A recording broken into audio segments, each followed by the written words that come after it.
that have already made a fun sort of little very simple video game that's a lot of fun, and you never can tell where that's going to lead. Yep. 8-bit That's very graphics. true. Very true. Yeah, but all I that would stuff live in you could put on a phone. You can put it on anything. Yeah, Yeah. I would live in an 8-bit world if I could. So, hey, you want to connect us up to our public? We're already connected. So say hi, All right, everybody. very good. It's happening. Jim, how did you like playing today, buddy?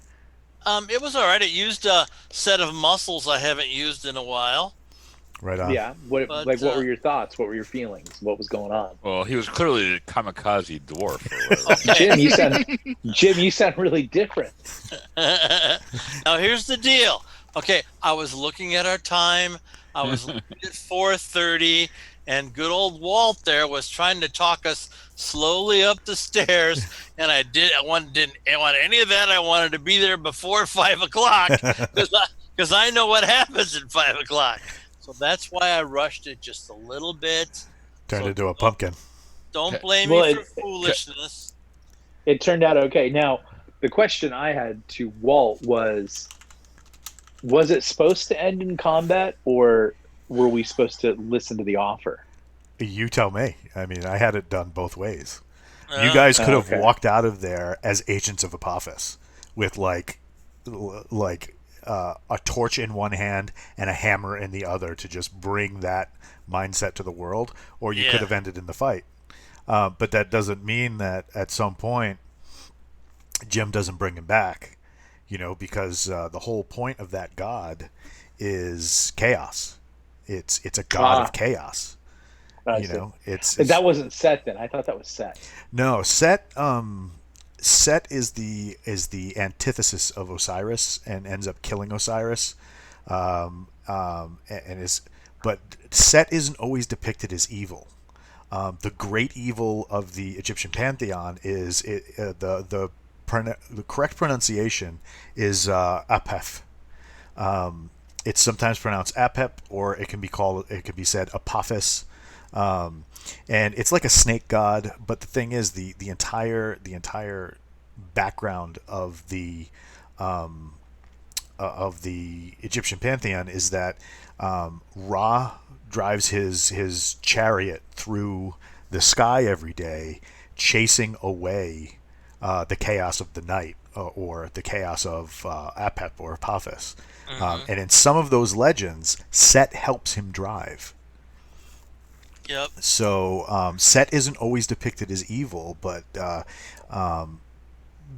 because they didn't really see the world like that, they saw the world as more like law and chaos, and I picked that god because it would be a perfect moment for Prometheus. Sure. Because it would Plus, be.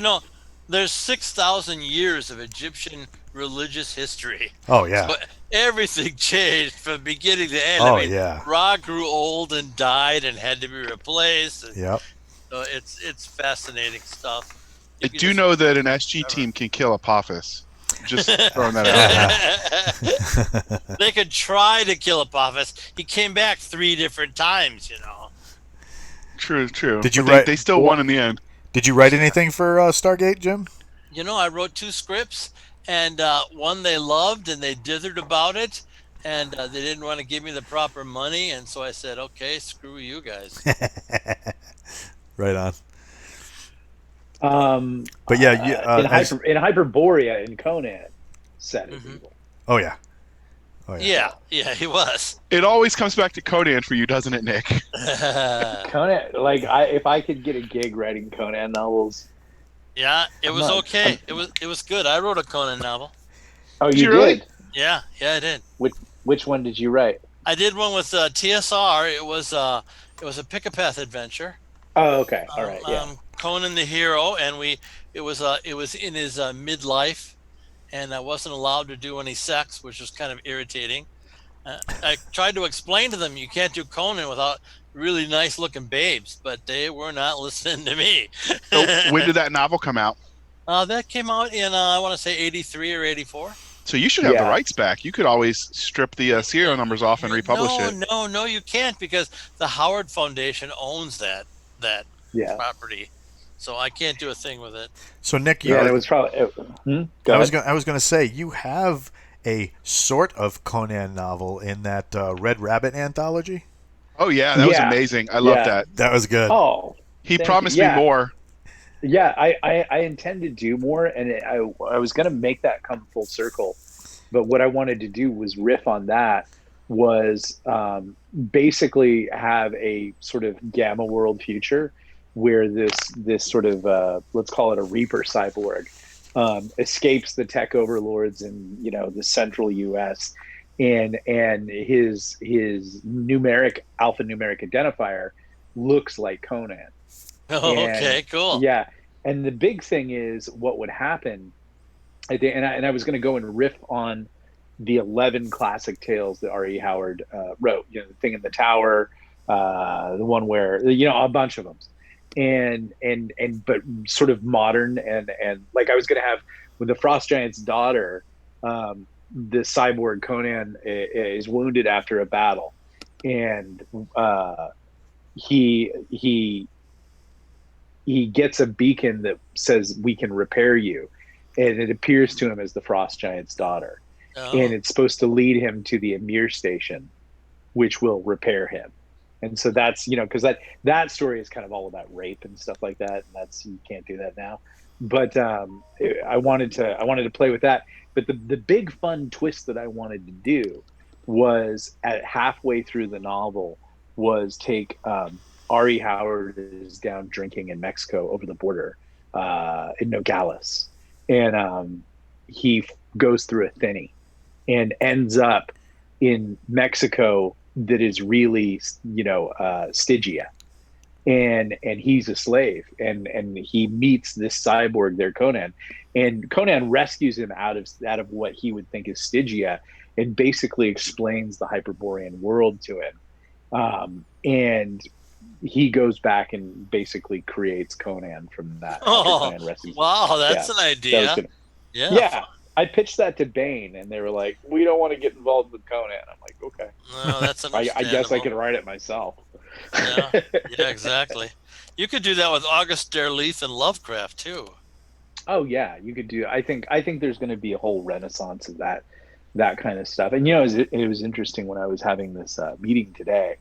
The guy, because I'm always leery when I have meetings with Hollywood people, because if they haven't figured out who I am, it's a matter of time before one of their assistants do. And as in, like, you guys know my social media presence, it's not friendly. And but at least I'm not Mike Williamson. So That's true. yeah, that's true. Crazy That's Mike. crazy. Yeah. He's great, but he's crazy. Yeah. Anybody who owns their own flamethrower is certifiably crazy. So, but he's fun. So they said, yeah, we really like your online presence, and we've been kind of digging around, and so then we just got to talking about the culture and everything like that. And I just said, one of the problems is that, and it was explained to us by another corporation that Jason and I deal with, that the corporations are now pivoting towards a certain narrative. And if you thought they were doing it before, they're really going to do it hardcore now, because it's super important. And I said, we were kind of told that that's the way things are going now. And we told them back that a lot of money is being left on the table. And this guy said, yeah, we agree a lot of money is being left on the table, and that's why we're talking to you. Oh, So, good. that was kind of the cool part. But it was an exciting meeting. So, you got to have those meetings. Now, I had to duck out. What was the upshot? What was the end result today? Oh, we like 30 seconds after you were done, we were like, thank you, all Thank good. you. Yep. So we'll handle everything. we didn't talk about the vast treasures that I know were in that room with the giants. We didn't talk about anything fun there at the end. Oh, we Actually, didn't get any treasure? Well, I'm writing it all up, so Okay. you guys can get it after the fact and decide what you take and what you don't. There's 3 people died, right? James is dead, right? I know James is dead, but you know what? His twin brother Ephraim is going to come back for some revenge. That's wait awesome. a minute. So since we have all these dead people, don't we just all get more XP per person? Yes, you Yes. Correct. Oh, You divide I'll by just spe- 6, not 9. If you look on the event sheet, I've listed KIA for the 3 that are gone. And Who was killed? The paladin is the only special guest so Terry Shepard's the only special guest that lived. And Terry said he'd probably be back. Terry Mixon is still alive too. I thought he said he died at the end. No, Terry died. He had 3 hit points, it looks like. No, he said negative something. I think it was like negative 21 or something like that. All right, so then that means 4 are dead. Yeah, did Chris Denote die too? Yeah, Chris Denote died, Terry Mixon died, James Ward died, Terry Shepard is still alive. By like 3 points or something. By like 3 points. Yeah. He pulled it out with 3 points to spare. Yeah, 32-point saving throw. Give me a break. No. 32 points. Without the saving throw. Without the saving throw. Of exploding damage. Yeah, great. Yeah. Fire giants don't explode, buddy. Fire giants don't explode, but explosives do. Yeah, That's okay. that same explosive from before. Yeah, that was that nice little mortar or yeah. Whatever it was. You know what I based that off of? This is Jim, the guy complaining that I said, "Oh, I think that if you try to turn me into stone again, then that should nullify the effects." And instead, he takes away 2 Constitution points, and that makes no sense. Like, how do you become more stone? I turned you to stone twice. Yeah, but why should I lose 2 Constitution points? Because you come back as flesh and you lose a point. You get turned to stone again. You come back as flesh. You lose another point. Oh, is that the case? Because that didn't happen. No, that did happen exactly. No, that did not happen. That wasn't part of the narrative at the time. Maybe 2020 hindsight it is, but so I still have I only lost 1 Constitution. That is not what I'm aware of, actually. You turned me to stone again. No, I turned you to stone twice. Go back and listen. I was stone, and then you cast stone on me again. Right. Oh, yeah. that was wrong if I did that. Yes. Oh, yes. You now agree with us. Yeah, okay. I now agree with you. You can have your Constitution point back. Woohoo! And I think a little baksheesh because you hurt me. Okay, and 48 experience points. 48. Yes. Yeah. But seriously, you know those pots were based off a real weapon in today's battlefield theaters called an EFP. It's an explosively formed projectile. What they do is they take an explosive and they pack it into titanium, and then they cover it with a brass disc. And what happens is when the explosive goes off, it focuses the blast against the brass disc, which then turns to molten 4,000 degrees. And what it does is it cuts through everything. Armor. There's only one thing it doesn't cut through, and luckily the Allies realized it early. So it doesn't cut through sand. It rapidly cools when it passes through sand. So what they did was, do you guys know what reactive armor is?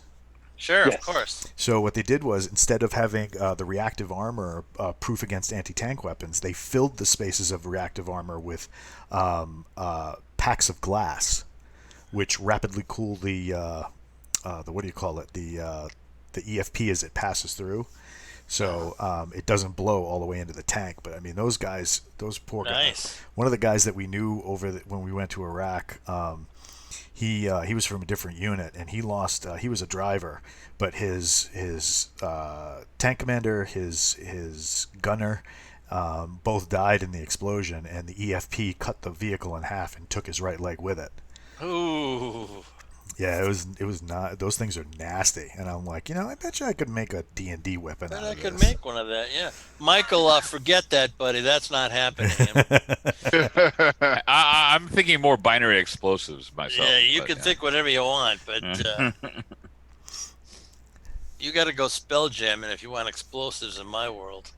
So sealing up the pit of evil, flaming evil. Did that stop the giants, or would the giants have kept appearing? That stopped the giants for now. Depends on whether or not you revisit. Okay. And how's Little Fever?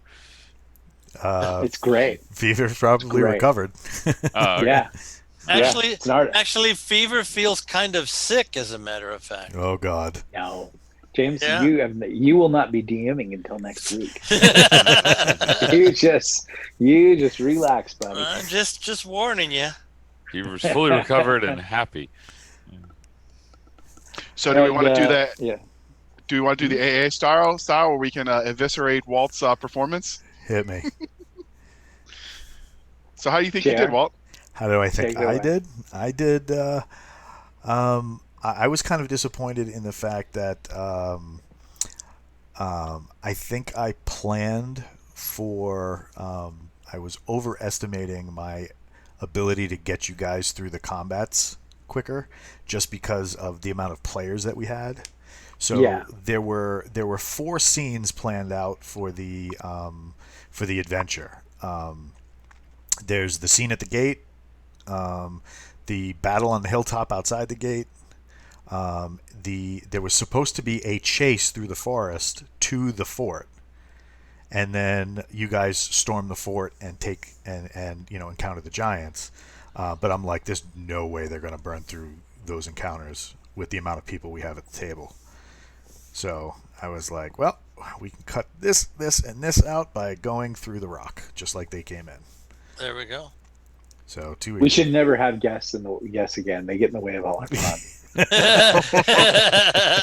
That's hilarious. Man, and everybody wants to come back. They had so much fun today. We hear from Crowder or the others, or Shepard's been texting me for quite a bit. He seemed very excited. Who was? Harry Shepard has been nice. texting me pretty continuously. He was very excited. Well, we should have him back. He's a regular. He can be fun. So, Mixon sent me some of his one-liners he had prepared for the Paladin, but we got so crazy because there were so many people. So, yeah, that was fun. And JR, how do you feel that you did? There wasn't a lot to judge because we sort of sat back and let the guests have their fun, which was cool. Yeah. So I tried to just think more just managing the troops. So I think in that respect we did good. And because we've had Jem for so long, I was stressing like they're doing all the things. Like, yes, they are running in formation together with their shields up. But so it's a good habit. It's my version of look up, down, and all around, I guess. So. Yeah. I like. Yeah, you took like only 2 casualties, and you guys did good. They missed in unison, but hey, suppressive fire. Yeah, I liked it. So that was the only thing without being as involved, I think all of us collectively, mostly it was shepherding the other people, and I think we did well in that respect. I think we did really well having a shit ton of guests, which we normally wouldn't do. Like and like I think they were allowed to have a lot of fun, and that was the cool part. And so that's one of the things I would say that I did wrong was because you and I handled the booking. We didn't talk as much. So you said, hey, find me some veterans. And then Rothman had Terry Shepard. And so I found some. And then you're like, oh, well, I have Dakota coming. And it was just like, holy crap, we've got too many. Luckily, I was able to reschedule one and just we managed. Yeah, that was my fault. I didn't manage that. And I should have. And it got, I wanted a bunch of people for Veterans Day. And then suddenly I just, because, you could have one veteran on, but we already had veterans. So I knew those people were veterans, and so I didn't like when Walt was like, "Are you sure you want this many people on Tuesday?" I'm like, "Nah, let's just fire everybody and keep Terry." But then you were like, "Well, yeah, but they the 06 like took time off of work to play D&D." And I'm like, ooh. One, that's weird. But 2, I guess, if an 06 I salute his interest. Yeah, it's an Air Force 06. But he gets like proxy points because he married an army officer. Oh, there you go. Yeah, post show. He was driving me crazy with all his initials. I didn't know what ASPs and UPDs and CCCs. I didn't know what any of that stuff was. Just went on and on and on. That's the fun of an officer. Plus, you guys horrified me. Let's bring the girl inside our fortress. Let's bring the goat inside our fortress. We should not be bringing any strange things inside the fortress. I love having. Well, we bring ourselves inside, so we've already got strange. I'm telling you, that's kind of dangerous stuff there. Let's let the enemy know exactly what the inside of the fort looks like. Well, right now it's just a wall fort, so essentially once Nick gets the plans approved, it will be vastly different the next time, so we'll still be okay. It wasn't It's gonna be great. word no was going to be zapping a whole bunch of stone everywhere. Yeah. I actually calculated the total square footage I can cast per day. So we just have to see. That's why I asked what the total cubic feet is we're using, and I can tell you how long it will take. But I've been generating mayhem, stone and iron, like wild. There we go. So, speaking of today's show, we did get a winner I gave away a signed paperback of the Reservist, and Knight of Barsoom won that one. Oh, did he really? What? He cool. reached out and sent the email, which was all I was really doing. So we still got a bunch of ebooks to give out to people if they're interested. Just join the Facebook group, Sci-Fi Writers Playing Old School D&D, and we can hook you up. We got a couple of subscribers today too. That was great. Yeah, these guys. Oh my God, who was it? I think it was Knight of Barsoom or Lord Dalius. Were scaring the crap out of me because every 30 seconds that's not how you D&D, honey. Or I hope you win D&D. And then what was the other one? Oh, Rule 67 of the DM's Guide says, really. and like there's no warning. It just happens, and I'm like, holy crap. You so don't Nick, even have all of them up yet, do you? No, I have 6 of them. Because the thing is, like, I'm thinking what I'll do is next time I'll change them to some new ones because the what do you call it? You guys recorded, like, Nick and Nicole recorded a butt ton of them. Yeah. So like you would have to scroll through the ones, and rather than having to scroll, I'd rather have it like pop up as one screen and then. And there's no way in the world that we can hear them. So if during the game. Can I make a suggestion for that, Nick? Is publish it as a CD that you could sell as merch. Like you could do it as an EP electronic publication. So all you got to do is be able to download the file. I mean, yeah, you could sell that digitally, and that could be one more venue for you to roll it in. And there are enough people that would want all of it that why not? Yeah. Well, I would suggest if you're going to have a short list, have at least a representative of each kind of category. Like we need an Encyclopedia Brown one, where it's an Andrewism, which is always going to be entertaining. Well, we have the ones that Nick and Nicole recorded. Right. We need to get Andrew to record some. I agree. Some of his wizardly stuff. Yes, Yeah. exactly. So we have the stuff that they recorded, right? So, but to hear them, you have to be on the Twitch feed because it's part of the Twitch feed. It doesn't play through my system; it plays through Twitch. So, the problem is if you fed it into this feed, then you'd get like a double feedback. Yep. Yeah. Yep. Oh. So, but you can go and listen to the old all the old episodes are there. And what I can do is I can record the times that somebody popped one off, and you guys can just go to like YouTube and watch it. Because usually what happens is I don't load the regular game session into YouTube until either Saturday or Sunday because the files are huge and they take a while to upload. So and I don't want to have that kind of drain on my system. I mean, I got a pretty good rig, but it's even still, I'd rather have that bandwidth going towards stuff I'm using during the day, and then I can just set it at night. And your internet provider loves you. So we've got the chat for James saying when he talked about not letting anything weird into the castle, he wants to remind you that you brought all our werependas inside. I did not bring any werependas inside. Not me. That's Knight of Barsoom, by the way. Yeah, right. No. In fact, I didn't deal with werependas at all. No, not pandas. Penda, like dependas. Yes. You have to explain that to him, JR. Okay, so dependa is sometimes derogatory, sometimes just tongue-in-cheek name for dependent in the military, meaning the wives and kids. They call them dependas. Oh, okay. So werewolf, dependent, I understand. Yeah. Okay. Good. Yeah. You will have some knocking on the gate soon. Yeah. I was going to when the sword got stuck. If it was still cognizant, I was going to grab onto it, turn into a fire giant, and pull it out. When I turned into a fire giant, I know, and I had it all queued up. the scene from the very super classic Space Ace video game Oh where yes. he energizes and turns big? And I was like, I grabbed the sword and I was literally holding the thing, and it was like, as soon as I was just going to put it right up in the camera and start playing it. And you're like, you can't communicate with it. I'm all, son of a bitch. Yeah, really. Hey, you're lucky you got it back, buddy. Why? Because if it was James, you'd be crying naked by the river, and the If it sword was would me- be gone. Yeah, that's right. He'd be laving you with the dwarf. Andrew would have to turn it back, and it would start out as a flesh sword. That's going to be real useful. Here's the problem. Here's why James does this, because he's jealous. Yeah, that's exactly right. Yes. Well, no, it's true, because Gary did this sword to you, right? Yes, he did. And the sword ruined your life, didn't it? The sword stopped me from raising like 4 levels. I got really tired of it. But I, on the other hand, have turned the sword into a legendary artifact. And so basically, I'm better with the sword than you were, and you're jealous. Absolutely, yes. See? The only And thing, that's why I'm jealous about is you and Nicole.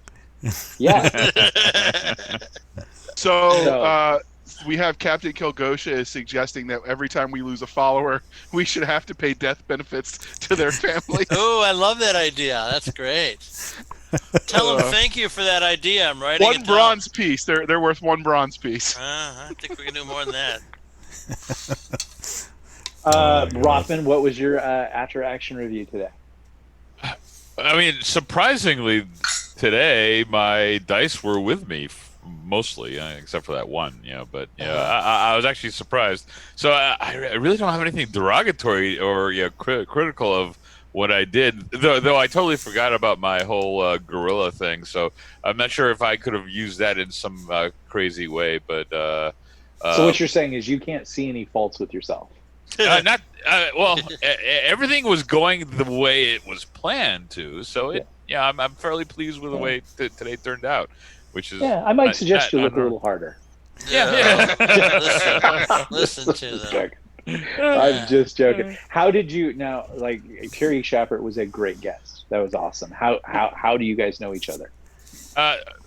So no Mike Baker. Mike Baker knows Terry, and I just reached out to him and we started talking, and it's been a while. So and we cool. Yeah. Well, that was a great catch. That guy's a great guy. That was really a pleasure to have him on. Yeah, he's a good guy. Yeah, it was fun to have. It was weird that we had worked in the same unit. Yeah, just a couple years apart, and it's even weirder because that unit doesn't exist anymore. They reorganized it and retasted it as something else. So I got out of the military and I went to film school in Cal State Long Beach, and we would go down at night to this place called Second Street and just drink our asses off at this place called Murphy's. And then we'd stumble down the street, and this is me and like 5 or 6 guys, to this place called Panama Joe's. And it had like a dance floor that was about 10 feet by 10 feet.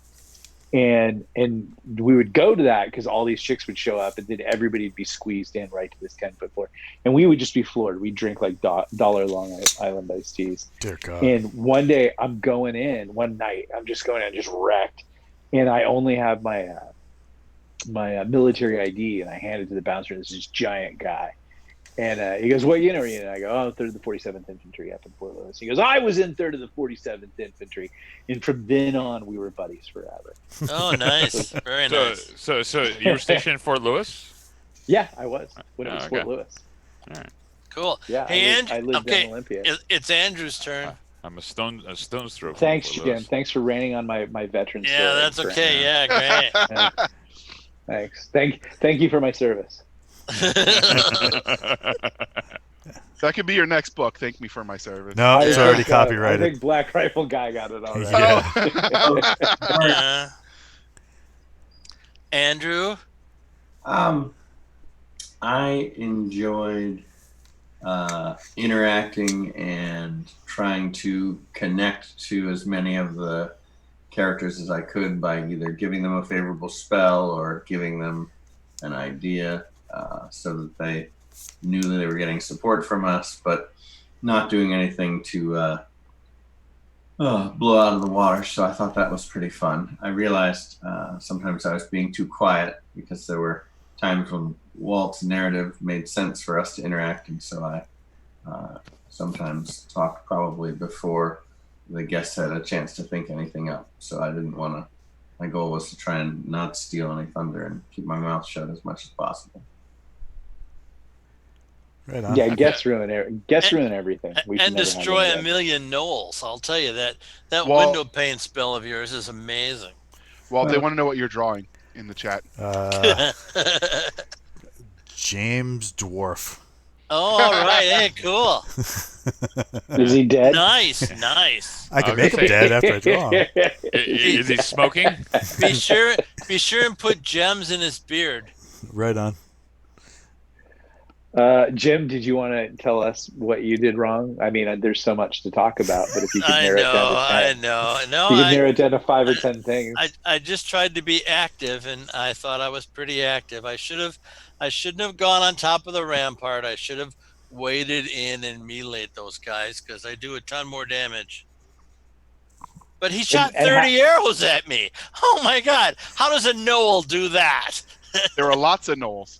It wasn't a gnoll. No, that was one no. that was one knoll. And what happened Yeah. was when he loosed the arrow, It merved. it spawned 30 of them. That's amazing. What kind of spell is that? That is a spell that I got from a zine. Because that I'm looking at him right now. That guy wasn't just a gnoll. He had levels in fighter and cleric. Oh, okay. Yeah, so to make him very dangerous, because you guys, gnolls at the most have like maybe 16 hit points, if that. You guys sneeze or trip into 16 hit points against your Yeah, we enemies. do. Yeah, we do. So I knew his posse wasn't going to last too long. I mean, you guys were gonna thunder hump his posse, but I was like, at least him I can make a little dangerous. You can't say things like Thunder Hump. That's how I got where Penn does. So yeah, so that was a spell that I got out of an OSR zine, and it was originally for a dwarven fighter cleric developed the spell. Uh-huh. And I was like, what if he went down into a dwarf's lair, killed him, and like the dwarf And had it took on a it. scroll Yeah, or something there we like go. that. So if you I'm pretty positive that Wardner will try to cast that spell in about 2 weeks. No, I think I know the spell he's talking about. Yeah, there we go. I've got so many I'm trying to get approved that I'm going to focus on those for the moment. So, Okay, great. But yeah, that was a cool spell. I mean, I tried, because I mean the thing is the danger with dealing with an experienced group of players who've been playing for a long time is making things interesting. It's like you come against 40 orcs. Well, they're orcs. We know what they do. You know, if you throw a little fly in the ointment every once in a while, you know, like explosives and arrow and you know there's things that for the time period you're trying to simulate that can do a lot of that stuff, like Greek fire put into The only pressure. good orc is a dead orc. Jesus Christ. Thanks, Captain Kilgosha. Nick was just like Nick's voice just came over my speakers like super loud. It's like the only good orc is a dead orc. All right, Nick. Yes, sir. But like, you know, you can take Greek fire and put it into something that would hold it, and when the pressure cracks the outer plate, especially brass, it can do exactly what that stuff did. So I was like, and like what do you call it? Michael was talking about earlier, a 2-stage reactionary explosion. You know, you can cause something like that. And it doesn't have to be anything that the gnolls developed. They could have seen it somewhere or stole it, you know, stole them from somewhere else, just like the spells, you know. Yeah, there could be arms dealers. Yeah, you know. Because at this point, over the last 40, 50 years, we've had our Conans, and we've had the elf with two scimitars who's just not understood because he's from so and so, and because he's insane. But the thing is, you still have all these fantasy races with all of their hang-ups and stuff like that. Where's some of the places that you can take this where you kind of go back to the drawing board but still have it like a lot of fun, and I think that there's a lot of stuff for non-fantasy stories that can work into that. Like right now I'm working on a product that should have been out last week, but just holiday and whatnot, it just got weird, where you have a religious organization who captures thieves and assassins and makes them work for the organization, kind of like redeeming them. Oh, really? Really? How do they do that, Waltz? Would they work on big guys like Prometheus? Well, I'd rather not say right now because my regular GM might be listening. Maybe. But I mean, they find these guys. And it's just a twist on the Dirty Dozen. I mean, that's really all it is. Or that twist on some of the guys that we served with who were like, yeah, I had a judge and Reseda, when I blew through a stop sign at 150 miles an hour. They said you can either, use your lead foot for the good of society and the army, or you can go to jail right now and have it cool off a little bit. Served with some of those people. Yep, me too. One of my best friends went in front of a judge because he was caught gangbanging, and they said, you like guns so much, we could put you in the army, or I'm going to send you to jail for 20 years. So he chose the army. Yeah, that was an easy decision. And man, my buddy ran over a guy. Who ripped him off. And the judge said, "You go to the army." He's like, "Yeah." I would like to point this out, and I was thinking about it earlier. So we encounter this deity, and of course the SF guy wants to talk to it and get to know it and recruit it. Yeah, the chat did not like that. They're like, "No."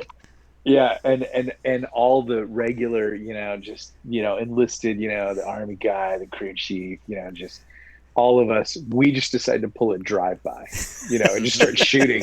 And you could tell he's like, wait, I had a whole plan, hearts and minds. We're just gonna kill this thing. Yep, that's Light right. it up. The chat was all like, it's messing with my mind that the snake eater wants to do hugs and kisses and. Yeah, but that's what they do. That's their jam. There was only one answer to that, and I think we did it proud. So next time you get on me, James, for not thinking and just rushing in, I want you to remember your little dwarf. Yeah, he did that for production value. Well, that's my excuse now too. Exactly right. Yes. I think James did it because his wife was making cookies, and he's like, I gotta wrap this up. I gotta be right around that stove when them cookies come out. Yeah, exactly. My wife brought me the cookies. Priorities. Nice. I appreciate that. I don't. I don't eat a lot of sweets, but I have cookies. I have one every so often. But yeah, right. Come on, you married a sweet.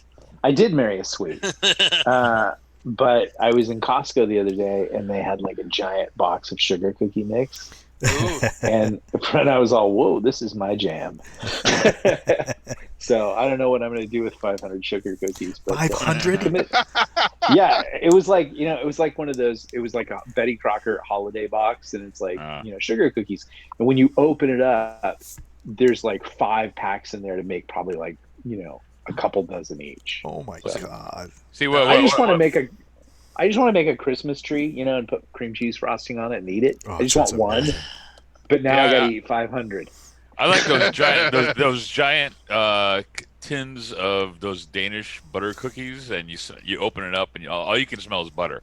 Yeah, butter shortbread cookies. I'm like, ha ha ha. I like the Walker's shortbread, which is the same, which is super buttery. Yeah. But I'm talking about like, I just want to make a sugar cookie and put frosting on it, because I only eat that once a year. Great. And I used to have like this. I used to have this neighbor, and he was a music composer, and he's the guy who actually composed the thing for the show. And nice. they're from Wisconsin, so she's from Wisconsin. So of course she makes the Christmas cookies. See, in California we don't do any of that stuff. We like no one cares. Like everybody's too busy working on their heart rate and Lululemons. But suddenly this Wisconsin person is here, and she would show up and give us like a tin of like fun Christmas treats, and then they moved, and I'm like, oh, nice. oh man, Yeah, really. Yeah. Great Do you guys do that, Jim? I'm a diabetic, and I lost a foot because I was stupid. So if I eat cookies like that, I'm going to lose my other foot. So I don't think so. But in Wisconsin, you guys do that. You guys all make cookies and we do lots of other like stuff that. besides that. Well, there's all sorts of good things you can make that doesn't have sugar in it. Yeah, we don't do that in California. We don't make anything that doesn't have avocados and sprouts on it. Avocados, oh my God. Gluten-free, dairy-free, free range. Everything is a taco. Vegan. I had some of the best cookies I ever had, and I ended up cloning them and making them when I was in Napa. So it's not all avocados and toast and whatnot. There we go. Those Bouchon shortbread cookies. Oh yeah, those Bouchon shortbread cookies. I actually ordered those. Remember Jennifer Yanez, who sort of was our production manager on that whole thing. She had a baby, and I went in and ordered her like a ton of that stuff because she was craving it. And like she literally, I think she grabbed the box and drove away from her husband to be alone with it for a few hours. Jen is good people. But you know what's funny though is that I ended up finding a recipe for that, and it's an identical. It's so easy to make. So easy. Yeah, to make. Thomas Keller's stuff. You can find all his, like recipes on the internet and everything like that. Now Nicole's family, they have the greatest recipe for English toffee I've ever had in my life. Really? Oh. So yeah. And so Doc Spears is coming to town next week, so I'll probably crank some of that out because we're having Thanksgiving with him. And I'm cranking it out for me, but I'll make some for everybody else. Right on. My people are easy. Give us some steak, some potatoes. We call it a day. I made a steak last night that was big enough to choke a horse. Oh, nice. Freaking standing! And I approve. I bought almost a 3-pound ribeye. Oh. Bone-in ribeye. It was huge. It was just in the meat case, and I was there getting bone broth because I eat bone broth at lunch. And I'm like, okay, give me that steak. And I went home, and here's how I cooked it.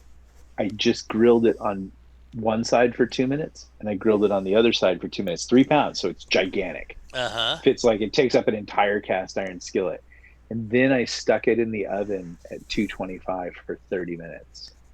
And all the fat and everything broke down, and it was perfectly medium rare on the inside. And then I pulled it out, and I just I had meat coma. The house smelled like meat all night. I woke up like angry, fuck, at 5 o'clock in the morning, it was glorious. So I've got a bunch of Arthur Bryant's ribs waiting for me in the fridge to heat up. Oof. You guys are hell on my diet. I just started the intermittent fasting, and I reset right after. I'm like, But my water, it's a medium rare water with just a hint. That's funny. That's very funny.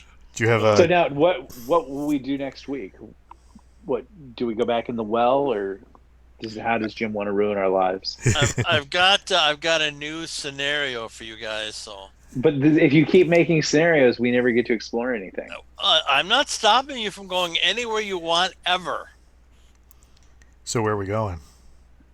Babies with Medusa. I think you're Bounce going to a volcano.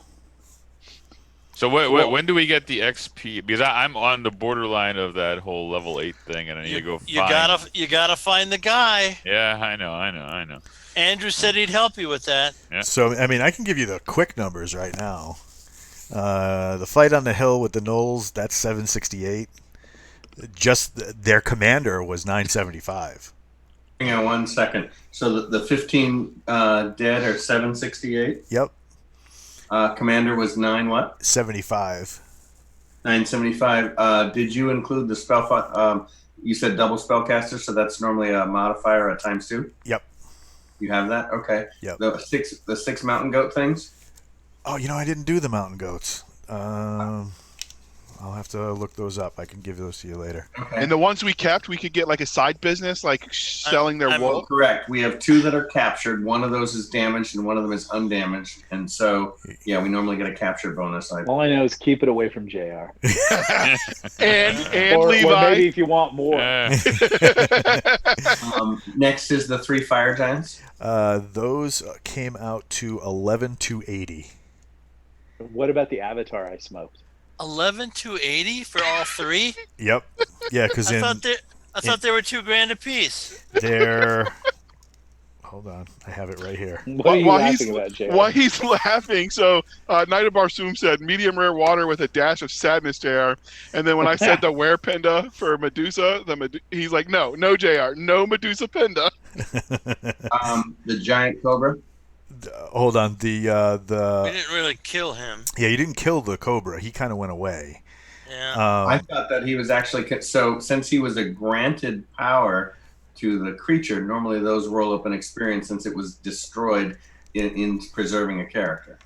You're talking about the one that what do you call it? Familiar like one that went to the. Yeah. Okay. Yeah, we can do that. +1 life. Yeah. Right. So that was kind of like a familiar. So that, hold on, I got it right here. I got everything sort of written down. Those were 225. Calculator. 225. While he's doing that, James, so are the wolf humanoid babies, are they growing at normal human rates, or are they growing quicker? They're growing much quicker. They're going to become adults and hit the fortress next week. 252. Got it. And what about the Avatar I smoked? Ooh, good question. Oh, you're talking about the guy with the burned face? Yeah. Now, he was another commander. He wasn't actually an avatar. He was actually another commander, and he was tough. And I was like, you smoked him with those poison arrows? I'm like, you mother. Right? So does he get bonus XP for that? What? Because he smoked him? For using poison arrows? Well, he's got what do you call it? What do you call it? The commander himself is 2,000 XP. Yeah, buddy. But he had a bunch of items on him. Yeah, buddy. And we did say we searched everything and took it all before we donated him to Anubis. All right, so all I need is the mountain goats, and I can give you a tally number. 175 apiece. 175 apiece? Okay. Yeah. So what I do is normally when I have something like this that's online that I know you guys are going to really, really, you'll probably go through the majority of the encounters. What I do is I put together like a little cheat sheet. And one of the fun things I love doing is putting the images of what you're fighting on the cheat sheet. Nice. Yeah. That's wonderful. Right. So, or our friends, the Fire Giants. So jealous. Nice. Right. I don't think that's his art. I think he just from Google. Yeah, I stole it from Google, and then, of course, the our friend the Serpent. So, out of curiosity, if I'd used the fire bracer on any of those giants, would that have healed them? Wouldn't have healed them, but it wouldn't have harmed them. Okay. All right. Yeah, I got fire giants at 5,000 XP apiece. Is that first edition or second edition? Second edition. Because I have the second edition right here too, or actually, mine. Jim, are you sharpshooting the DM? He's playing a rules lawyer. I'm not even collecting any of these points, and So, I'm just dead. I have 2,720 plus 16 per hit point. I don't know where you're getting that, buddy. Are you getting it out? Are you getting it out of this book? Not out of that book, no. Okay, then never mind. Then I withdraw my objection. And Jim, why do you claim that my sword is now injured? Hold that thought. We've got Knight of Barsoom saying that's not how you D&D, James. Yeah. He's the referee. He can do whatever he likes, even if it's wrong. Passive aggressive. Yeah. I like it. I was trying to get you guys more experience points, is all. It's fine. It's fine. Hopefully we got lots of cool loot that we'd all use. So you have... I haven't heard about any loot. In the box of uncut gems that was rescued by Dacus, there are... Now, you only get the full gold piece value for them if you get them cut, which means you're going to have to pay a jeweler to cut them. No, I have gem cutting, non-weapon proficiency. Of course he does. So baby. you got 50 100 gold piece amethysts. Hold on. Do we do the rolling for this thing? If you want to do it on D&D After Dark, sure. We should. Yeah, well, Jim, why don't you explain why explain we do what we're this? doing. 'Cause Okay, very good. Yes, Gary loved putting gems in his game, and he always started them out with a base value of 50 or 100, but we would get 30 or 40 gems in a game, in a session. And so we all got to roll 6-sided dice for those gems, and every time you got a 6, it doubled the value. And one time I got a very nice 100,000 gold piece gem, because and he called them waters. He called them water values, and you just every time you roll a 6, you double the value, and then you re-rolled all the 6s, and so it was great fun. We all enjoyed it tremendously. they have a similar chart on page 182 of the second edition DM's guide that does pretty much the same thing, except on a 6, it doesn't increase the value; it decreases the value. Oh my goodness, that would be awful. So you got So, go ahead. 50 100 gold piece amethysts. These don't have to be cut. These are 20 pearls, 100 gold piece a piece. There is one blue diamond worth 5 grand. That's the Ooh. one That's that. the one. Mhm. Yeah. Yep. That's the one that Fever wanted. A sapphire worth 1,000. Of course. And a star sapphire for 1,000. Well, he naturally wants a star sapphire because that's the best one. So Captain Gilgosha wants to know, and Knight of Barsoom, if the equipment that we looted, if we're going to sell it or outfit the retainers. So the retainers actually came with equipment. So unless it's better, it would just be added to the arsenal, so to speak. But we do keep track of that. We've already got 30 silver high quality swords, and so that kind of stuff we're planning ahead, because right now we have the 43 mean ass retainers, and so at some point in time we're going to hire guards to stay for the castle. So we're going to call them, I think, the Doom Guard. I don't know, but we're going to hire people to guard the fort. I And love so that we're- idea. Give me the base on Sapphire and Star Sapphire, please. Sapphire 1,000, sapphire 5,000, and then the blue diamond is worth 5,000. Got that. Amethyst 100 and the 20 pearls. 100 apiece. Yep, got it. Okay. Oh, come on, Captain Gilgosha. He might read this. So What is shouldn't it? someone be rolling 6-sided dice? Yeah, I have it right here. So I have 10 6-sided dice. Okay, that sounds good, buddy. Okay, Times ready? So the first set of 10, Uh-huh. These must be the amethyst he's doing. we get 1 6. Well, that you got Second set of 10, we get 2 6s, 3 6s. Okay. Yeah. Third set of 10, we get 2 6s. That sucks. Fourth set of 10, 1 6. Oh my God, that's only 7 6s. And then you get, So- there's 50 of them. Yeah, you have one more set. Oh, one more set. Okay. All right. 1 6. So 8 total. So that's 8 total So for those. now 8d6 for the modifiers. Yeah, go ahead, Nick.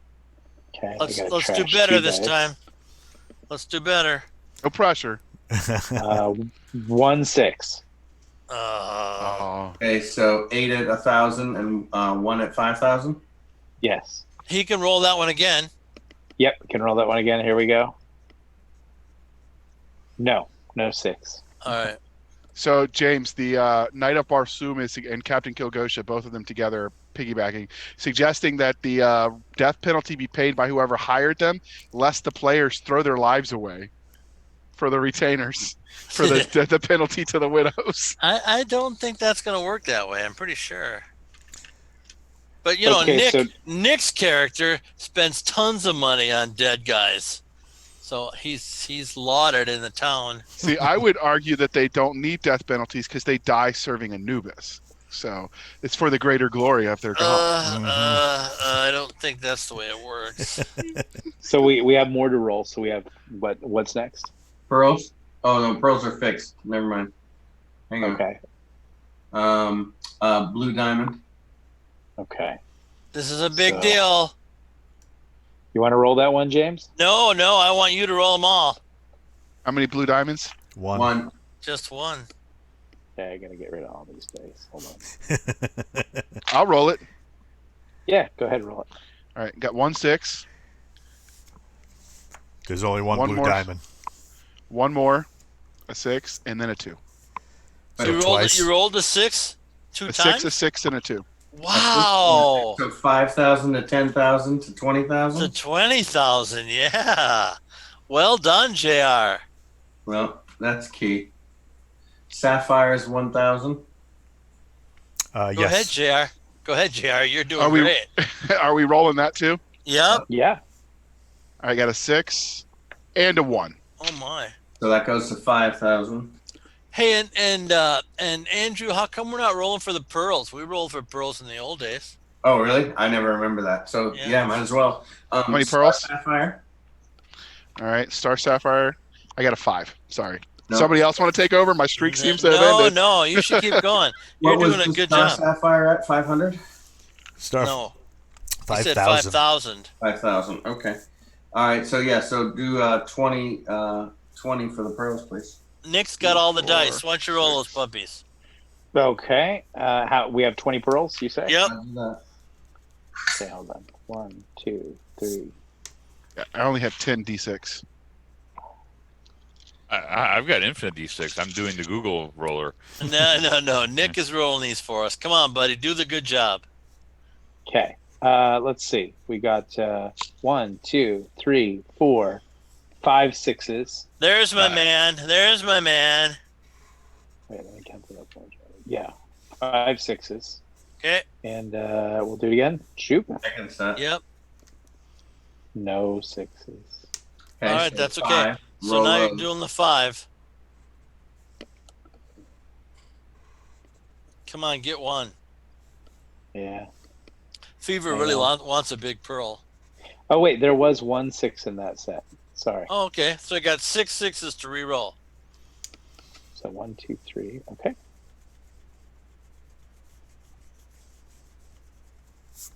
Uh, 1 6. Okay, that's great. Now it's the big one. Now re-roll it again and get a 6. Okay. JR, you roll it. You sure? Yep. Yeah, do it. All You right, got I got hot dice. Yeah, I wish. I got a 4. All right. Oh, There we let go. me see what I had done. It's still not too bad. Oh, I rolled a 1, so it would have been no good. Yeah. It's a lot of All nice right. experience.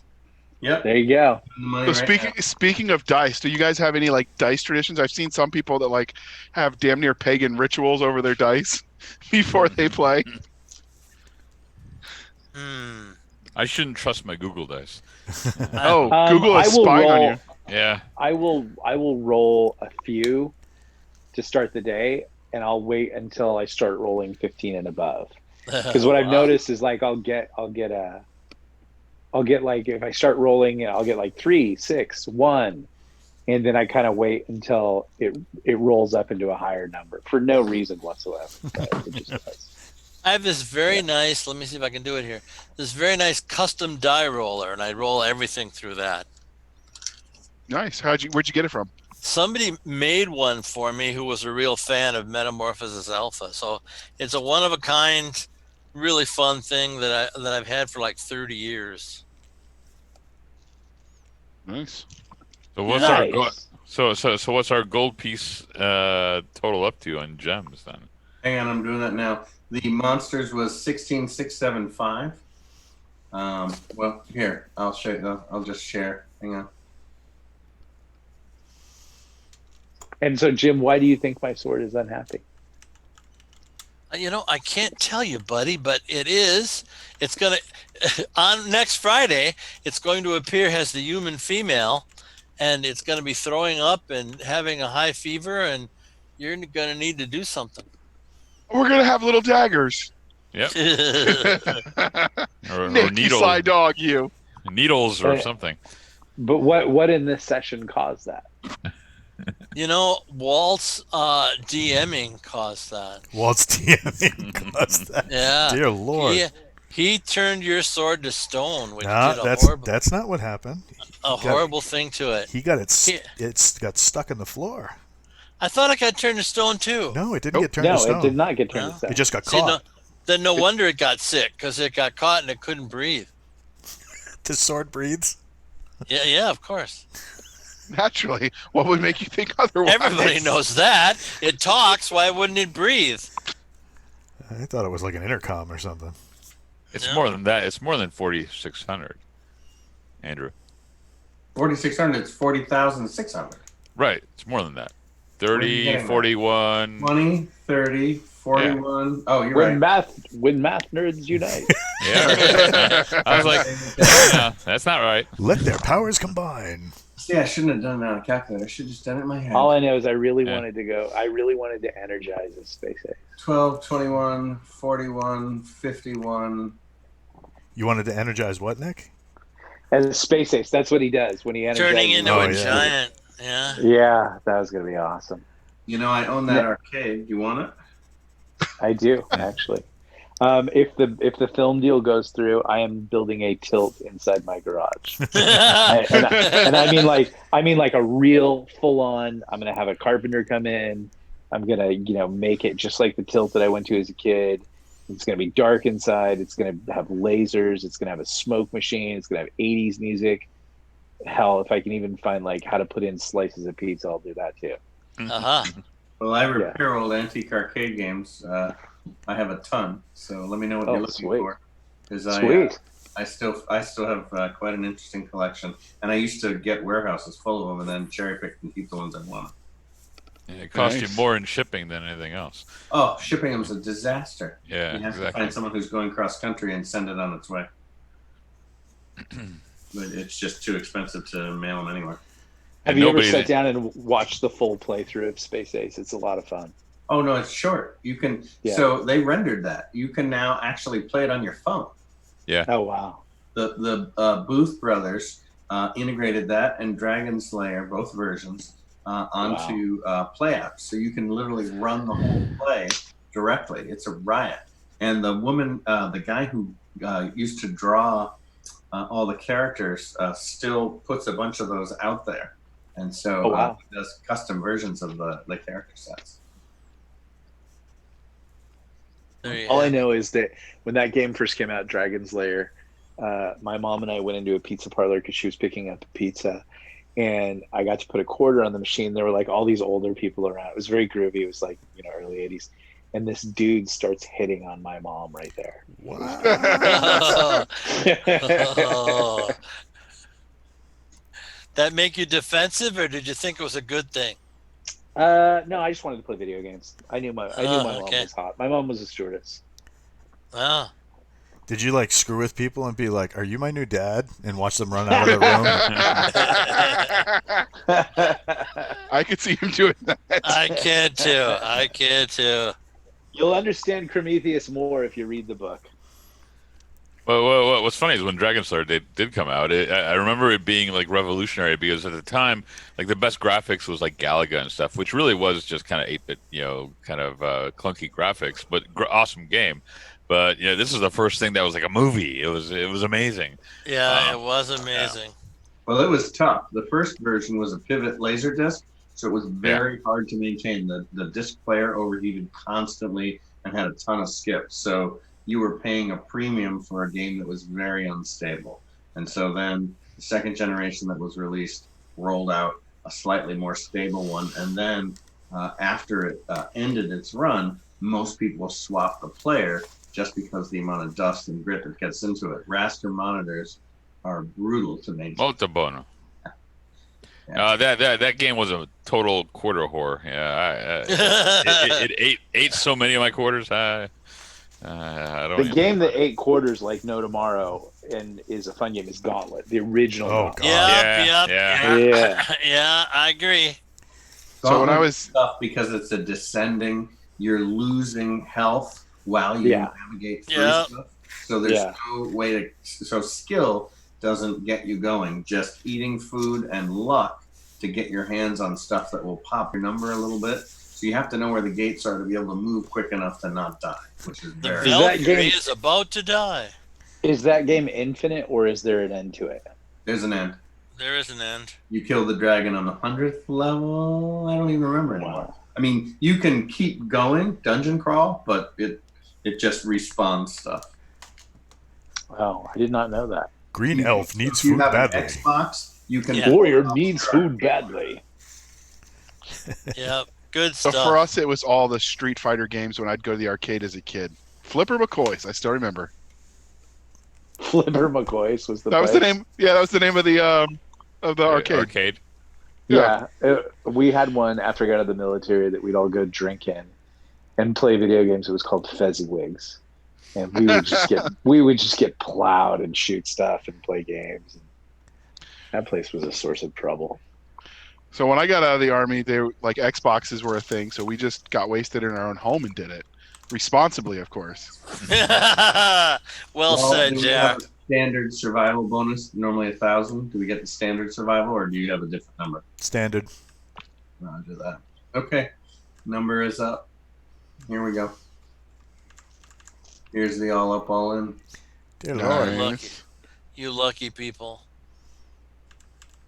So right here. So the individual base is 3335. The individual monetary base, when you add that in, and then the survival. Good thing I double checked Andrew's math. Yeah, really. 16. I'd go through it 3 or 4 times. 16,055 is based for non 10%ers. What triggers a 10%? If you got an and then 18 in your- your primary stat. Correct. Ah, You have a okay. 16 or higher, and for some classes, it's 2 16s or higher. What do I need as a monk? You All need- 16s. Yeah. No, his are 2, and I think it's a funny one. Hang on, let's see if that changed, because I only remember the first edition one. Well, actually, did you generate a first or second? You did a first edition one. First edition. So then I think it's just dexterity and intelligence. Hang on, let's just take a quick look. I actually have pretty damn good stats. I'm shocked. Oh god, whoa. That didn't sound good. You never gained the experience point bonus. Okay. God, he was. Because he's a monk? Yeah, isn't that terrible? What a rip. Well, Eh. Jim, remember when we were talking about the mechanics changes? That's one that most homebrewers switch, so that a high dex and a high wisdom or intelligence gets the number. Yeah. What is the experience point for experts or pros or whatever it's called? What was that number? It's 10% more than the total there, buddy. Right. What was the all total? you do is just add 1,668. Okay. What's the experience point total So the that base we got today? is 16,675. The 10% number is 18,343. Okay. Thank you. Big prizes. Right on. Hey, I've read that Big somewhere. prizes. So now what about objects other than gems? There were Yeah, we things haven't that we even gone discussed. through the loot Yeah. yet. Yeah, you Yeah. haven't even gone through the loot yet. So Yeah. the commander on the hill, he had a nice, not masterwork or anything, just nice falchion. James actually shot apart his strength bow, but that strength bow is primed for an 18. So if you restring it, you can use it. I have an 18. He's got a hand axe, and he's got chainmail armor with a breastplate over it. That's AC 4, but if you want to use it, you got to resize it because it's sized for him. And then the commander in the castle, I assume that anything magical you're going to identify there, Wordna? Roger that. So he had a crossbow of speed. Ooh. Hang on. Nice. Let me get these here. Okay, so first one is a crossbow speed. You said what else was valuable? So he had a crossbow of speed. That's 1,500 experience. He was wearing armor of command. That's 1,000. Nice. That's a set of plate mail. The problem with that is it's sized for him. Yeah, Right, that but I stuff. can reduce that. So And we have armors, lots of them. yep. But you do have armorers that can work with enchanted metals. We have Frank. We got you covered. Yeah, no. got Frank. The answer Jocko. is no, of course. Hey, Jim, I don't remember you DMing today. Yeah. That's how you play D&D there, big guy. He had a belt pouch with 10 gold trade sheaves, so kind of like thin plates of gold, and those are worth 200 each. Ooh. A quiver with 20 quarrels. There's no like other treasure or anything like that in the throne room.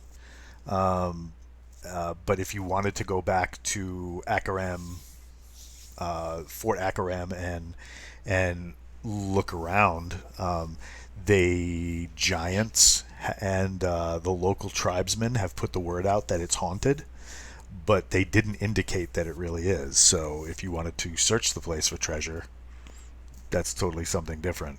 What about the braziers and the liquid in the braziers? Is there a chance that the alchemist could reproduce it? If you have an alchemist, if you take some of it, extinguish the flame and take some of it, there's probably a good likelihood that you guys could probably do something with it, because it does have magical properties. Like creating a portal to hell. Don't give him ideas. So, So hang on a second. So let me check my alchemy check. We can always take it to an alchemist in town too. Thanks, not. All right. My check is a 14, so yeah, very doable because I have a double. Right on.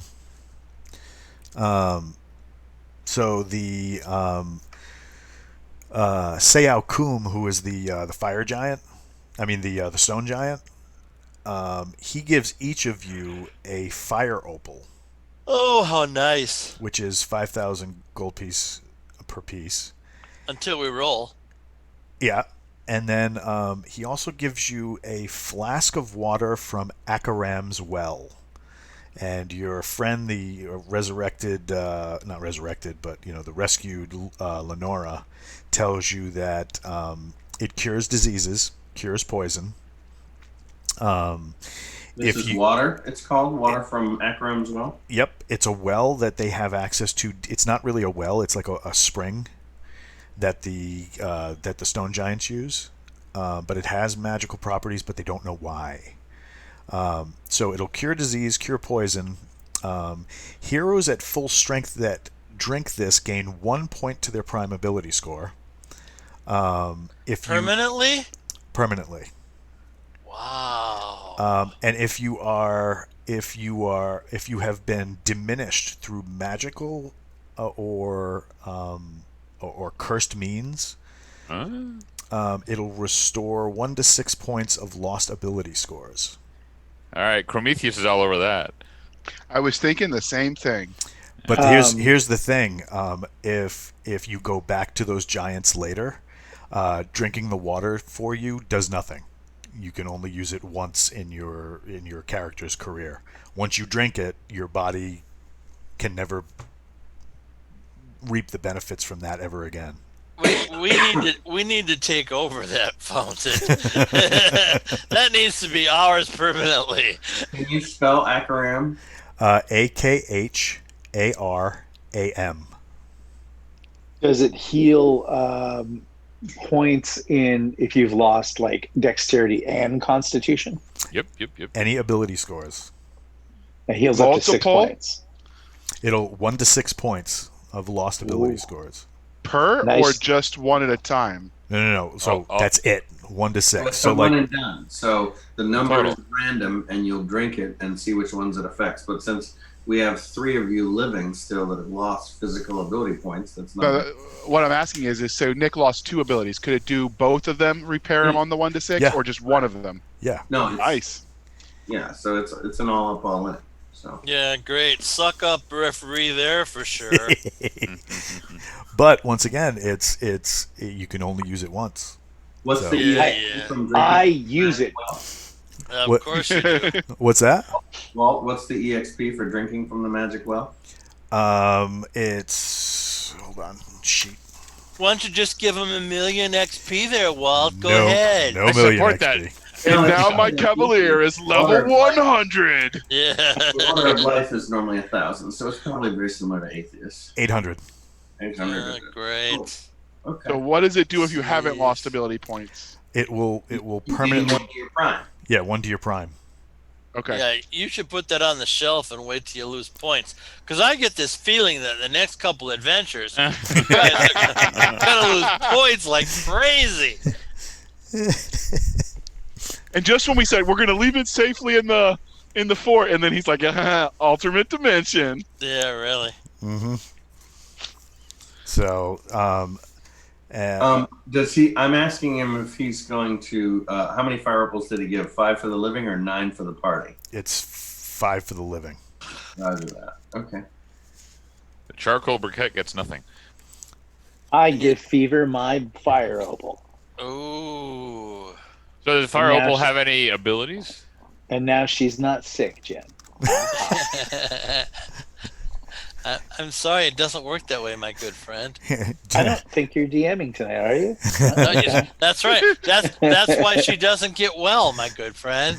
Well, is she all better? Yeah. She Yeah, seems to. she's all better. She seems to be, especially when you pour No! your flask.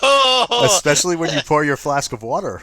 Oh my Yeah. God, you're gonna get pummeled so bad, John. So do the Fire Opals, are they just pure, gold worth, or do they have any magical abilities? They do not have any magical abilities that you can discern. You're sure you don't give them? They don't give you wishes? 5 wishes? Not yet. That'll work. We can You we sure? can do that. No Yeah. fire Can- wishes. Can you wish for infinite wishes? No, you can't. No, that is a no. Yeah, we tried that long ago and far away. Is that kind of like the Vorpal in a bag of holding thing, or Very similar to it. When are you ever gonna let me live that down? Never. Never. You made them use a wish. You owe them all a wish. Well, I mean, I already made Fever better, so I think I'm halfway there. Anubis provided for you, Prometheus. I just want you to remember that. You Yeah. keep telling everybody that. Yeah, no, Well, that was Wordna who provided. No. The fact that she became with the face thing was the Anubis gem. Yep. So James, is Fort Akaram now a part of the Crimson Hawk lore? I have to. Yeah, it's definitely part of the lore. I'll have to wait till you come out with the product, and I can do it a little more. But yeah, Is that something you're gonna do, Walt? I can Yeah. I can produce that. Yeah, that's not hard. Stuff like that So you isn't hard. So you see that, chat? You could recreate the session we just had with a legendary DM as Ranger Dwarf. That's Leroy Jenkins it up. You too can play it. I mean, that's not a hard adventure. Like I said, you guys, because of time, we cut out several scenes, and when you got that many players, there's a lot going on. So you have to make sure everybody gets their turn. Those turns can be complex, especially if there's spells involved. So. But, and acting on the part of Dakota Crowd. Oh my goodness, that cat was weird, but I want to read his books now. Right. The book Murder Hobo is hysterical. James, what did you think of Walt's DMing? Oh, I told him he did a very good job. Yeah. I think he did absolutely nothing wrong. I liked his accents especially. I can't do accents at all. I don't even try. That's the benefit of having English as your second language. It's very easy to slip into one accent or another. No, there we go. So yeah, I can't do that, but otherwise, yeah, I did a fine job. We had fun, which is really all that counts, isn't it? The only That's all that counts. The only thing I was really upset that I didn't get to use was because I was trying to focus on everything that was going on. I wasn't switching the feed for what you see, like what you saw on the feed. I didn't switch over to the Roll20 maps that I normally use because I picked up packs of fire giant tokens and gnolls and all sorts of stuff. But it was like if I start focusing on that and putting that together, I'm going to miss something on the table. So yeah, you can't do everything, buddy. It's true. So Well, I think Jim has a lot of fire giants coming our way, right? There's a whole level that's right underneath the well level, so you guys will be hitting it pretty soon. So C Smith 1510 says that he loves the Galaxy's Edge series, and of course James M. Ward is a legend. So I thought I'd pass that on. Well, tell him thank you very much. Well, you just did. That's how this works. Ask him if he's a subscriber. There you go. He has a first next to his C Smith. What's that mean? That means he's a subscriber.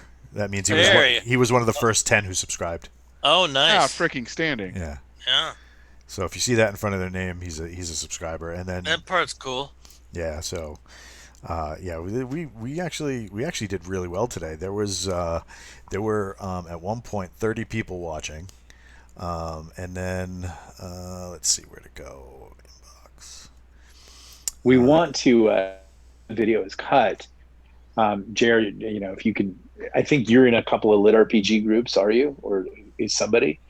Because if we go in and share this video and say, hey, watch Dakota Kraut play a gnome, because regardless of what the other guy who thinks he invented lit RPG is, Dakota is the lit RPG man. I am not in any. Terry said he has a big following. Oh, I thought you were. Hopefully, no. Terry Mixon is. Are we going to get him to share it? Terry Schapper said he has a. But Dakota Kraut huge in lit RPG, so a lot of people, which is natural.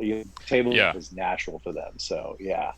Yeah, I mean, I think Dakota will be a big pull for eyeballs, because if nothing else, those readers are naturally gravitate to D&D. So yeah, right on. And we had 108 unique views today.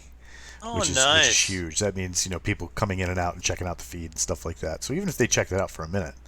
But the great thing is, like, I'll be working on the feed. Like if you're watching in StreamYard right now, there's or on Twitch right now, there's a huge banner on it that we had all day that said proud supporter of Mission 22 and little graphic elements and stuff. So I put those together during the week.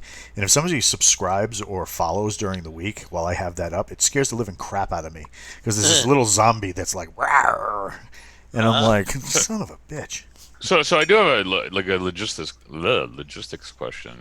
So I'm not familiar with how Twitch channels normally work, but like, how does, going there when it's not live, there was no clear indication to me, like, when's the next show.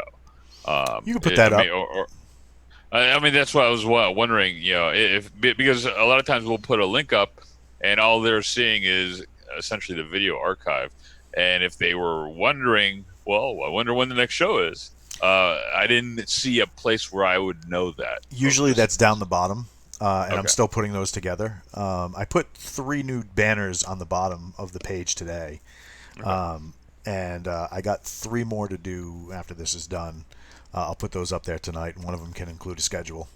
Yeah, because I figure worst comes worst, if someone comes to visit, because they see some of our shares or whatever, we want to at least give them an idea of when to show up, in the future. So if they want to see the live thing.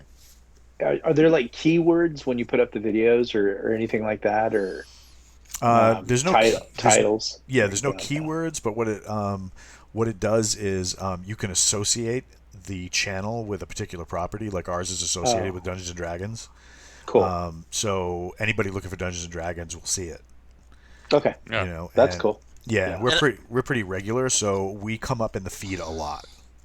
And I always share that on my page too, so that's 5,000 Cs. Right on. So you got what do you call it? You got a lot of click-throughs that are coming in because people want to check it out when they see it come up in their feed. They're watching, any of the other myriad D&D shows that are out there. So and they see there's sci-fi writers playing old school D&D, and they're like, oh, maybe I'll check that out. Because there's a big interest in old school right now, with all of the retro clones and semi clones that are out there that are just. So a lot of people are going that way because they're the big downfall to 4th and 5th edition is it's really hard to kill characters. And you didn't have a problem today. No. But there's no tension. There's no risk. Yeah. You just Yeah, feel, I mean that's what makes old school fun is that they're and I mean, remember when we first started playing this, we died a lot with Jim. So Jim and I were talking about that this week, and it's that's what makes it fun for people is when the stakes are like.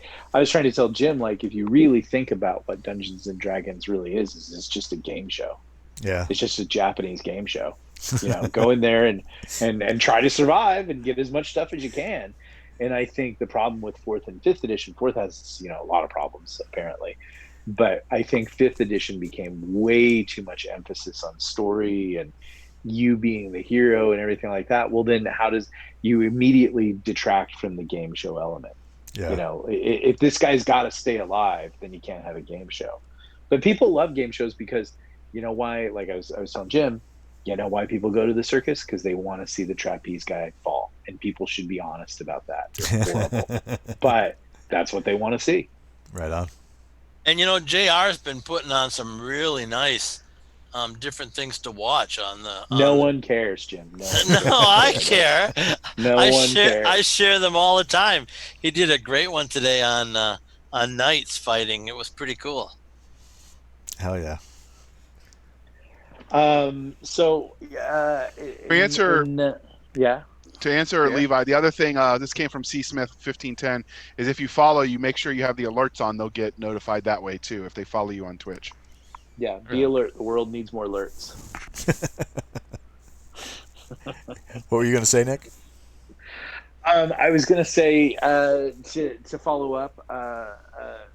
We can't play a group core session this week because you guys are busy this weekend, or I can do whatever you want. Well, I think you got a lot of games this weekend, right? Don't you have we have MA in 10 hours. Yep. What are you going to do to him in Metamorphosis Alpha? They're whining at me, so I have to be nice to them. I have to give them a bunch of stuff and wait. Does that work? Let them kill a bunch of robots, and I just have to be good. We did the big survey. I really want you guys to do that survey of Andrew. So please, we haven't gotten the survey. Yeah, we haven't gotten it. Okay, yet. when you get it, believe though, me, please. I am aching to fill that survey out now. Okay, I'm glad to hear that. I'm glad to hear that. I have changed a bunch of stuff in the MA game because of the survey that Andrew did. It really helped me a lot. But they're really pressing the story button. For MA, I always envisioned it has exploration was the big deal, the big gameplay in the game. But not with these boys, not with these experienced guys. They wanna play with a beginning, a middle, and an end. So I have to give them that. JR says the same thing. That's why he wants to, in the middle of the week, GM Gamma World. Yeah. Good God, I don't think I could do that. I'm sure you could, JR. You wouldn't have a problem. You aren't you in the, don't you have a family life and wives that crab at you and stuff? Absolutely. I Yeah, got okay. 12 wives, it's how it there works. we go. Gamma World is definitely for you then, buddy. Generally speaking, to be a DM, you have to understand the rules at least as well, if not better, than your players, and I'm still learning. That's true. That's very true. I think what our goal, JR, is to get you to a place to be able to run one game of D&D. Ooh. Even if we have to keep it super simple, we'll get you there. I'm not saying tomorrow. We're gonna. Maybe all of you have to then too, Nick. You too, buddy. Yeah, if you want to make 6 level in one session, I'd love it. You get 1 million XP. I am a horrible DM. You know what I mean? Like, I'm a great player. I think we can all acknowledge that. But DM skills so aren't modest, much. so humble. Yeah, you and John Wayne. Yeah, Monty Hall. I would love to see. I think Rothman DMs his sons, right? I used to. Haven't in a while, but yeah. Did you ever kill him? No, they're unconscious a couple times, but Yeah. Not So quite good. you fluff the rules, is what you're saying. Yeah. I do that with my kids too. Yeah.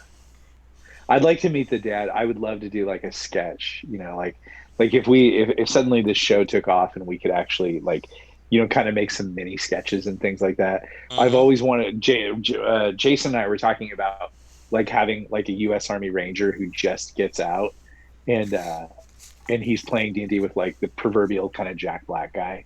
and having them kind of like interact. But I'd also like to do like another sketch where you have like this just super hardcore, 1970s military industrial complex dad, with the button down short sleeve shirt and everything like that. Right. And you're just filled with rage, like Vietnam and Korea, were his finest moments. And he's playing D&D with his kids, and, just the total hard knocks D&D. Well, that's life. Charlie don't care. You Charlie know what don't care. pain is. There we go. And I want to do a dream sequence. I want to be super nasty to all of you and take you all to death, in like an hour and a half, and then you wake up from the dream. That's That a is- no-no. That was 2 weeks Dallas ago. learned- Yeah. the guy. that is the fastest way to kill your show. Yep. Oh, yeah, I suppose. All right. Yeah. It didn't kill Dallas. Yes, it did. I've never heard of that. That's because you're not that old. Dallas had such a bad season, and they lost all their people, all their ratings, and it was so bad because they killed off off the main character that people liked. Oddly enough, they killed off JR. Yeah. They killed off Patrick Duffy, who was sort of the lead in that. And then it was so bad that they like the next season began with like his wife opening the shower door and he's alive, and it was all a dream. And they're like, oh. And they didn't even make it to the end of that season, I think. Didn't J.R. Ewing get shot or something like that? Yes, he Or- definitely did. got shot. Yeah. He got shot by Sue Ellen's sister. Yeah. Yep. I vaguely remember that show. I used to watch it way back in the day. The board game TSR sold great. Nice. That's crazy. That's Yeah. crazy. So yeah, J.R. Ewing. we'll work with you, JR. We'll get you there. Maybe we'll get you. Maybe we'll have you DM Keep on the Borderlands. Oh God. Interesting. So, well, first we'd have to get more of the world information out there. So we're going to have to get James to, in his copious amounts of spare time, to publish the Crimson Hawk. Well, I think we're going to be doing that, but obviously Walt has taken like the first step and has sort of fleshed out a little bit of James allowed him. That was a question I had. How did you guys kind of arrive at this? Because you guys were talking this week.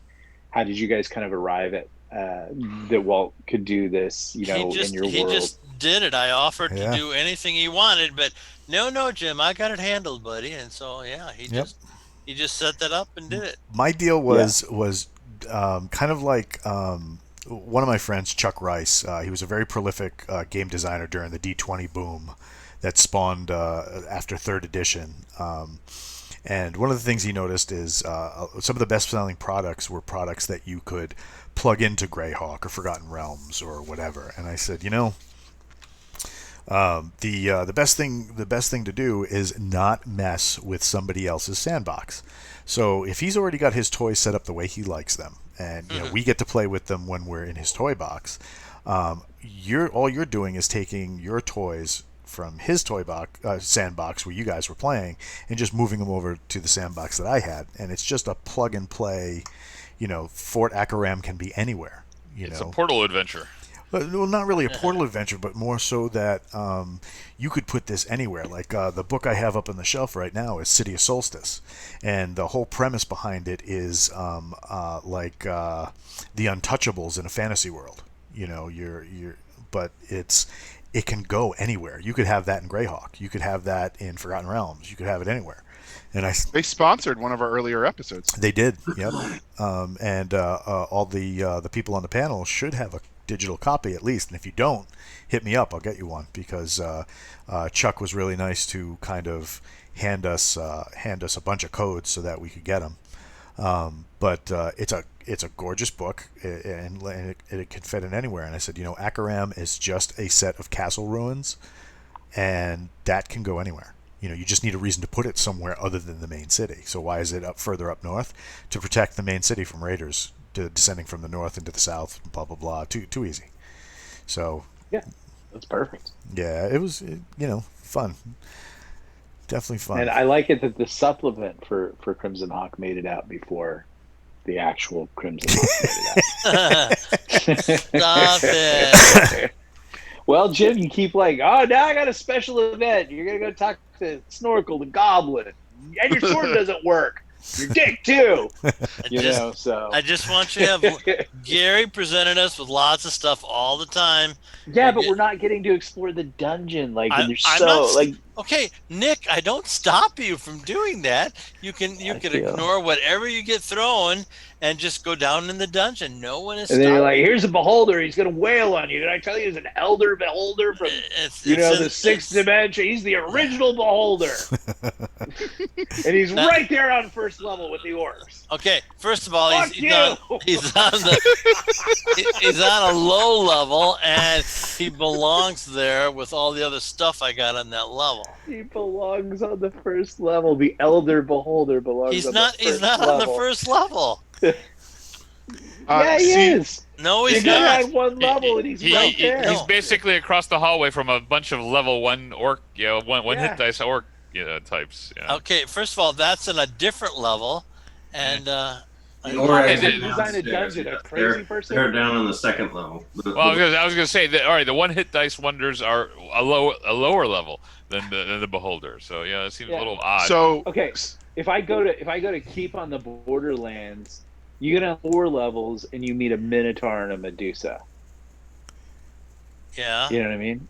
And in your dungeon, you go down like one set of stairs and like Elder Beholder. I believe you're in error, sir, but that's okay. You can believe that if you like. Or an eye of a god, that's gonna mess the entire party up. Yeah. No, that's Vecna. That's some scary stuff right there. So to answer C. Smith 1510, Crimson Hawk stuff isn't published yet, but coming soon-ish.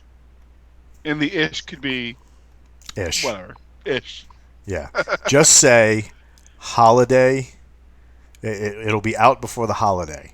Now you don't tell them which holiday or what year. Yeah, there we go. I think a fun thing to do would be to take the first level of just any one section that you've got and like let's start getting it ready, and like on Christmas Day, let's play a session, because families love it when you do that. And then tell everybody like, hey, on Christmas Day you can get the first level of the dungeon. It's for free from us. Okay, I can do that. This Jew's good for that. Yeah. So Captain Kilgosha said Christmas 2353, and C. Smith 1510 said that'll be before or after Cyberpunk 2077. And probably that game. Christmas Eve and Christmas Day aren't happening, but the day after Christmas could happen. Why? What do you do on Christmas Day? Family things. You know how it works. A week. So that'll mean that I'll have to GM again, right? Whatever. Yeah, if you're not playing. I have no problem giving away a level for free. No problem at all. I think it'd be fun if every time Jim played, he died. They killed Kenny. And he kept saying like, "Here's and this is his brother Kenny." Yes, like, that is the like mistake this dwarf I made. Has like 7 brothers. Okay, this is what we did in Gary's game. We all had wills. Okay, so that because we all had tons of stuff in our homes, so we all had wills so that the party, once a guy died, they couldn't go back and like rape and pillage the room for good stuff. They all went to a relative of the guy who died. So, I'm keeping the gnome spell book. That's the first freaking book I've ever gotten. So I've already decided on that. It's got illusion spells though. You can't even cast them, can you? I can cast those. Yeah, remember I'm a general sorcerer. I'm not a specialist. Yeah. Great. Yep. So they want a Dirty Dozen episode set in Crimson Hawk, Walt, with you as the DM. Oh. Bring it. But they would want special characters we rolled up just for this. All right. Just for the Dirty Dozen thing. They want a Dirty Dozen style episode with a war band in Crimson Hawk with Walt as the DM. But they said they wanted characters we roll up just for this, new characters. See what happens, James, when the DM is nice. People want you to come back. No, I don't see what happens when the DM is nice because I died. Yeah. I killed 4 people today. That's right. Well, they wanted you back, James. They liked watching you die, so they're asking for more episodes where you're the player and Walt DMs. Isn't that wonderful? Isn't that wonderful? When I DM, I'm going to make you make a first level character, and you're just going to like, and the wizard says that at the edge of town there's a haunted house, and if you go in there, there's some gold. And you're going to open that door, and there's going to be an elder beholder. There we go. There we go. I think that's a great idea, Nick. That's really, good theater. But for me, I'd probably let you kill it and then need something. And then you could release the Crimson Hawk edition, like the mini deaths of James M. Ward. Yeah. And you could just like detail all of it. Maybe even write the book. Yes, I'm shamelessly stealing from. If we do a book of short stories, we'll have Nicole narrate them all. Oh my God, that would be hysterical. She's a good narrator. I would just love that. That would be terrific. Yeah. She's scared. So if your book business tanks and you decide to go, just play D&D full time, she's got a side gig to support you. Oh yeah, for sure. There we go. There we go. I would love to play D&D full time. We're working on it. It's a long day. So you guys want to wrap this up? Parting thoughts? Let's get till midnight. Oh, it's midnight already. Yeah, it's already 12:42 here. Yeah, we've been on for almost 2 hours. Speaking of 12:42 here, is there a chance in the world that we could start this at 9 o'clock Central Time instead of the time we usually start it? That would 9 be o'clock Central Time. 10. Yeah, which would be we subtract 2 hours for you. No, yeah, we subtract 2 hours for you, so it'd be 7 o'clock your time. The reason that we do it at the time that we do is because Twitch registers broadcasts by days, and if we go after 12 midnight, it technically counts as a new day, so we get a broadcast on a second day. Okay, all right, I understand that. That's all important. There's Jim showing up wanting to change things. Putting an elder beholder in. What the hell? Just wondering. You're taunting him, and now he's going to do it, and we're going to be like, damn it, Prometheus. He's already done it. Never be this is a guy who went on a run with his E7 when I got my corporal stripes and said, I'm going to beat your ass. So never take shit from anybody. That's a motto my dad taught me, and it has served me well. Right. Parting thoughts before we close the curtains? Never take shit from anybody. That's my. That is a great place to end our current edition of D&D After Dark. Don't forget to check out the galaxiesedge.us website for tons of stuff you can buy right now that will be directly donated, the proceeds to Mission 22 and our effort to prevent veteran suicide. So thanks for coming out and watching, guys. We'll catch you next